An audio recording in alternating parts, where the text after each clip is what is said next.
अस्सलाम वालेकुम friends, welcome back to top smarties drama serial मायरी। जैसे कि हमने पिछली किस्त में ही बताया था कि फाइल रहीला के पास है। हबीब रहीला के कमरे में डॉक्यूमेंट्स रखता था, जिसकी वजह से उसने फाइल छुपा ली ताकि वो आगे चलकर अकरम साहब के साथ मिलकर ये सारा कारोबार अपने नाम पर लगवा ले और फिर हबीब को भी अपने इस राज में शामिल कर ले। फिर वो हबीब के साथ हंसी खुशी जिंदगी गुजार सकेगी और घर वाले जो कि बेस ही इसी कारोबार पर करते हैं वो तो उजड़ कर रह जाएंगे कि उन्हें अपना घर भी छोड़ना पड़ेगा और एक छोटे से क्वार्टर में आकर जिंदगी गुजारने पर मजबूर हो जाएंगे। रहीला अभी तक तो अपनी चाल में कामयाब होती जा रही है, फाइल अभी तक किसी को नहीं मिली। तो हबीब ने रहीला को बता दिया कि उसने आयशा को धमकी दी है, अगर एनी ने फाइल नहीं दी तो वो बहुत जल्द आयशा को तलाक भी दे देगा। ये सब सुनकर तो रहीला की खुशी की इंतहा ही नहीं और कहने लगी, इस धमकी को सिर्फ धमकी मत रखिएगा बल्कि इसको अब आपको पूरा भी करना है। रहीला तो हबीब की बात सुनकर फूले नहीं समा रही। दूसरी तरफ आयशा ने समीना को भी बता दिया तो समीना को बहुत गुस्सा आया और कहने लगी, चलो हबीब की माँ से बात करने का वक्त आ गया है।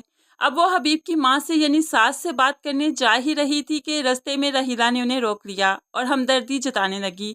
क्या हुआ आयशा आपी, आप बहुत परेशान लग रही हैं।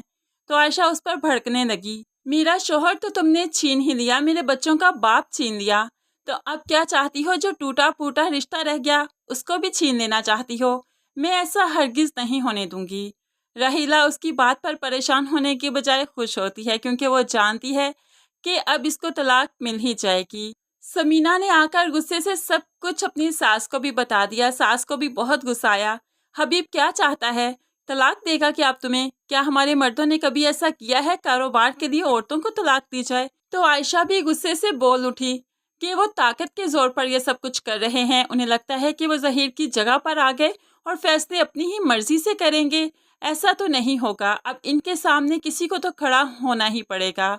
दूसरी तरफ फराज भी अब कहने लगा कि अब हम सबको एक साइड पर हो जाना चाहिए और हबीब को एक साइड पर, ताकि उससे भी पता चले कि खानदान का कोई भी इंसान उसके साथ नहीं खड़ा। इस तरह हमारा पलड़ा भारी रहेगा।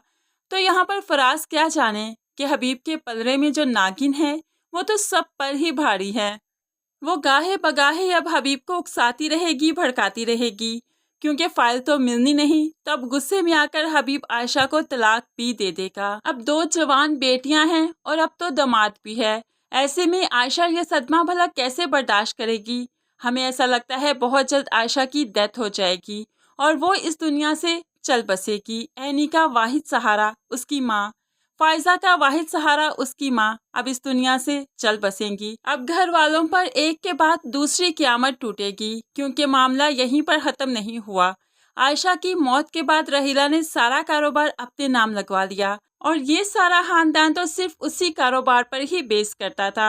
अब उस कारोबार में जो इन्वेस्टमेंट भी लगाई थी, जितने भी पैसे लगे किसी के उधार देने थे, तो अपना घर बेचकर ही सब कुछ पूरा करना पड़ा। फिर खुद आकर एक छोटे से क्वार्टर में रहना पड़ा। इस तरह से इनकी ज़िंदगी अब आगे से बहुत ही तंग होती जाएगी।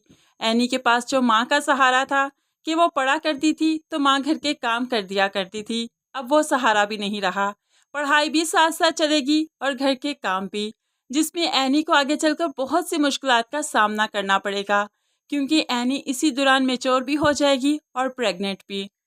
अब बच्चे को, पढ़ाई को और फिर घर को मैनेज करना है, क्योंकि हालात इस काबिल भी नहीं कि कोई मेड अफोर्ड कर सके। इसलिए सारे घर का काम भी एनी को खुद ही करना है। घर के काम, पढ़ाई और फिर एक बच्चे की जिम्मेदारी भी एनी और फाहिर पर आ जाएगी, जिसकी वजह से ज़िंदगी बहुत मुश्किल हो जाएगी।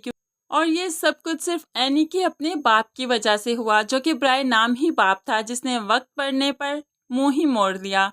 फ्रेंड्स, आपको आने वाली एपिसोड की मेरी ये छोटी सी प्रेडिक्शन कैसी लगी ज़रूर कमेंट्स में बताइएगा। मज़ीद वीडियोस के लिए चैनल को सब्सक्राइब करके साथ बेल नोटिफिकेशन ज़रूर प्रेस कीजिए, ताकि आने वाली हर वीडियो आप बहुत आसानी से देख सकें। और फ्रेंड्स, ये वीडियोस का रिव्यू नहीं बल्कि मेरी प्रेडिक्शन है। मुझे ऐसा लगता है कि ये कहानी अब आगे ऐसे चलेगी। आप इस बारे में कैसे सोचते हैं ज़रूर बताइएगा। अल्लाह हाफिज़।